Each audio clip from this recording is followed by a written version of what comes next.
Had an outstanding plan, and I was very impressed. They blocked well running the ball. They blocked well in their pass pro.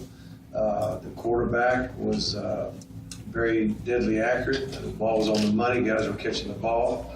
They threw a lot of quick game on us, and then did a couple double moves on us to perfection, and ended up racking up a bunch of yards and 14 points in the first half. So, got to give them credit for the job that they did in that regard. Second half, our defense, I thought, really, did a much better job of shutting things down. And when we had a better idea of what we were up against, we played pretty good. Offensively, of course, I've been told that we broke a school record for yards, and in order to have that many yards, I think you have to, a lot of things have to go right. Pass protection, run blocking, just throwing and catching, and run the ball well. And I think just schematically, most of the completions were big chunks, and when you get that, usually it means your coaching staff did a good job of scheming it up and exploiting some things that we saw on film. So just a great effort, I thought, by everybody offensively. I didn't like the turnovers. Didn't like the turnover that Murray had, down there at the right corner of the end zone. Just didn't need to do that. And you could let it go. Just cough. Let it go. But anyway, and then we had too many balls on the ground. I think we had 3 fumbles again. We lost one through 2 picks, pick 6. Not very good. The other thing, we did have a lot of young defensive players got a chance to get in the game late and did extremely well, I thought, which was good. We're bottling the ball around we're still not really clean at fielding punts. We're not very clean at fielding kicks.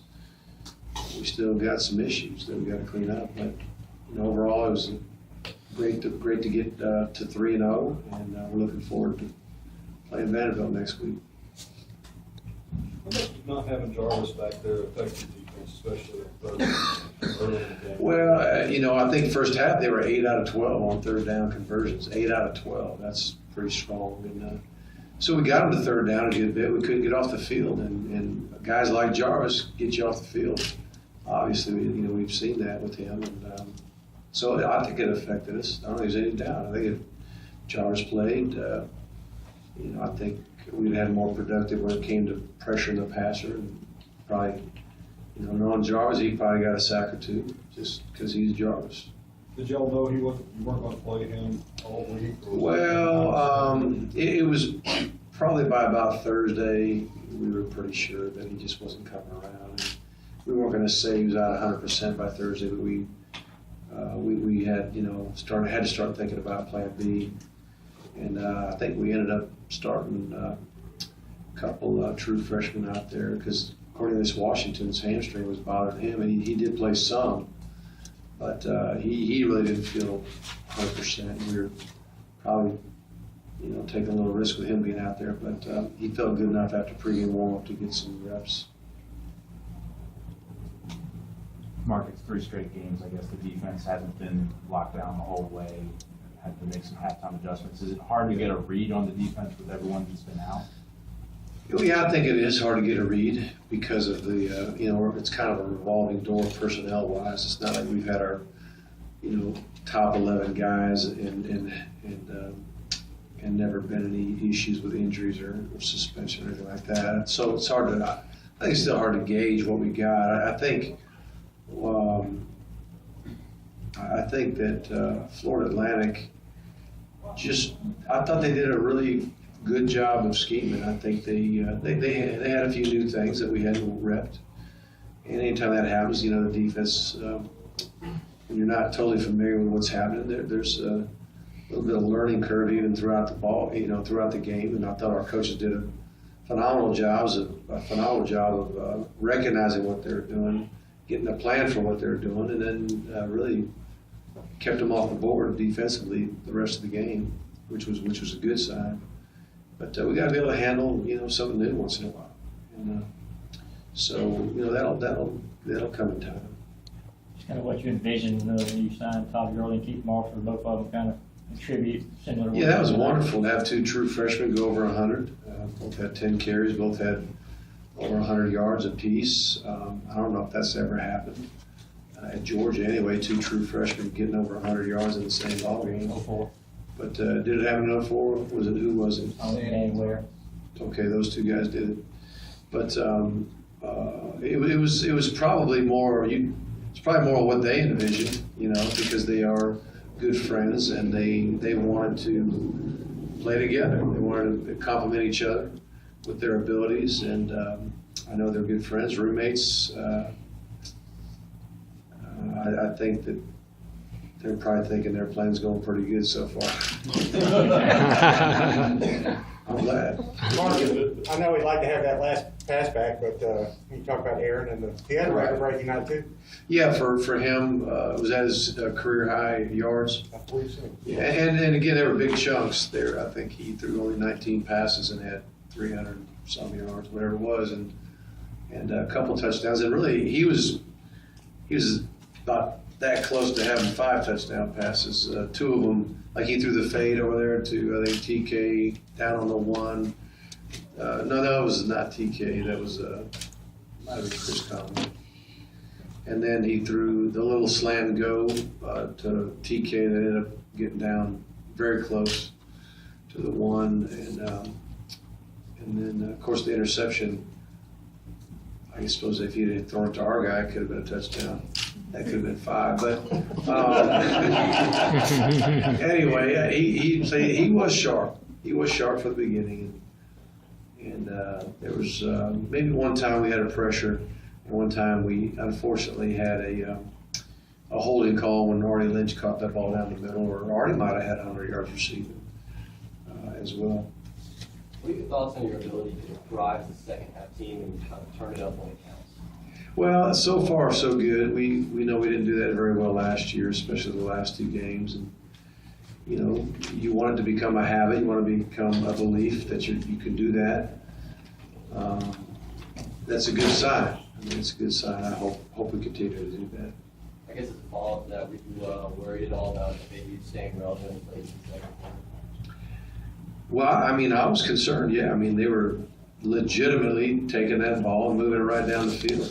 And the thing that I was, there's a lot of things I was impressed with them, but just very quarterback, very confident quarterback, very accurate guys. They throw and catch the ball extremely well. I was very impressed with them. And their runner was an outstanding back, and they just had good schemes. They had good concepts. They gave us trouble, both schematically and physically.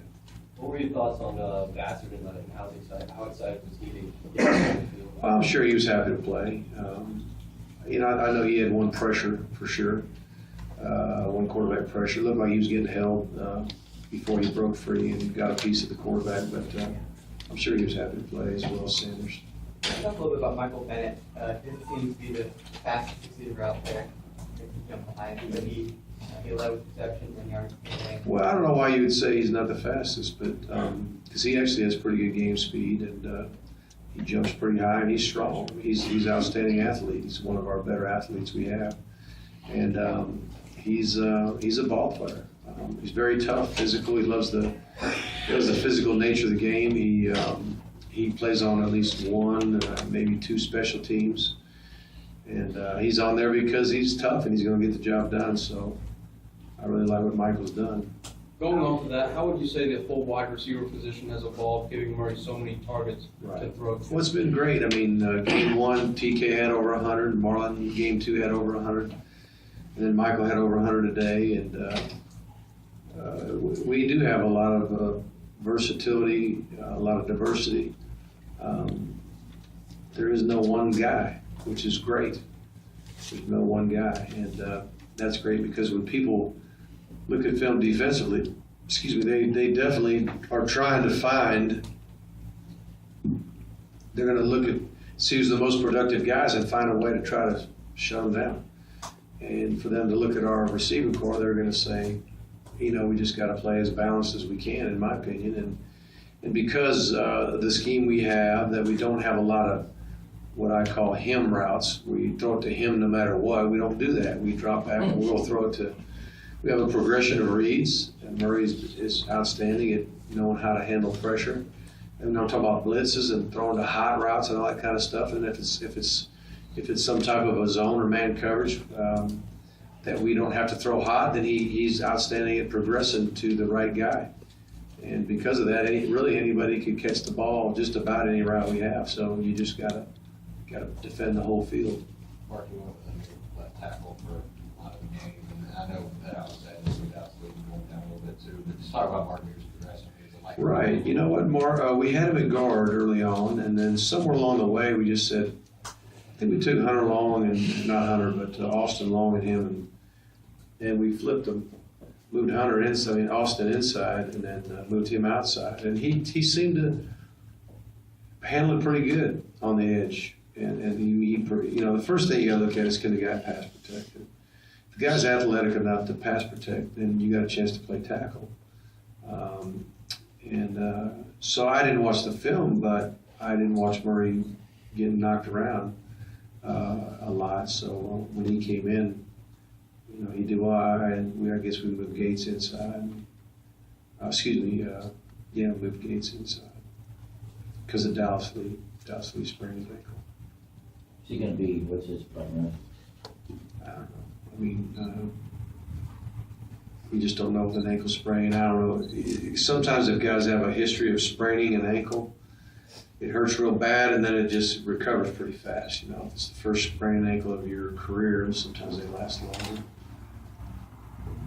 Coach, you used the pistol formation, I believe, 4 times tonight. And I know. You got 4 good plays, including a touchdown. Is there something about the formation that led you? Well, the biggest thing for us is the fact that when you run a zone play from the gun, your back is going laterally. So if the block is going this way and you hand the ball laterally, it's tough for him to cut back against the grain because of just the angle that he's coming at it. But if you come, downhill and you see that crease, it's easier to cut back if the blocking scheme opens it up there. Your zone blocking schemes, the ball can really hit just about anywhere if your pads are square enough to be able to get there, and if you're far enough from the backfield to where you can see it. And so that's one of the main reasons why we did it. Coach Vandy hasn't gotten off to a great start. Sorry? I said Vandy hasn't gotten off to a great start, but because of last year's game, all the emotions and the close nature of it, do you feel like your team will be particularly motivated for the game? I know we'll be motivated. We'll be motivated for that game. Mark, you have something? Well, can you elaborate on it? No, we'll be ready. They're a really good team, and we have a lot of respect for them, and we know we better be ready. Hey, it seems like y'all can really score quick. Well, we did tonight, and I guess done that a lot. I guess we have. Yeah. We really have. If you have a quarterback that you have enough confidence to drop back and sling it, you got a chance to make some big plays. And we do like a vertical passing game. There's a lot of people that love to, throw it sideways a lot, and we'll throw it a little bit sideways here and there, but we want to get it down the field. And if we get some matchups that we like to go deep, we will. If we get some coverages we like to go deep, we will. And even if we, because Murray is so good at, throwing some of those back shoulder throws on when they do cover us on a takeoff or a go route, because we know Murray will do a good job of placing the ball where we have the best chance of catching it. We don't mind throwing it downfield or calling plays that could go downfield. And then, of course, you've got to be able to protect long enough to do that, too. It just seems like as the game goes on,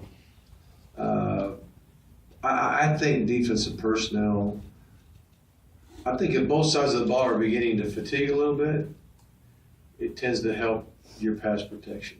Because even if your offensive line's a little tired and the D-line's a little tired, I think the advantage begins to be as good, turn more towards the offensive player.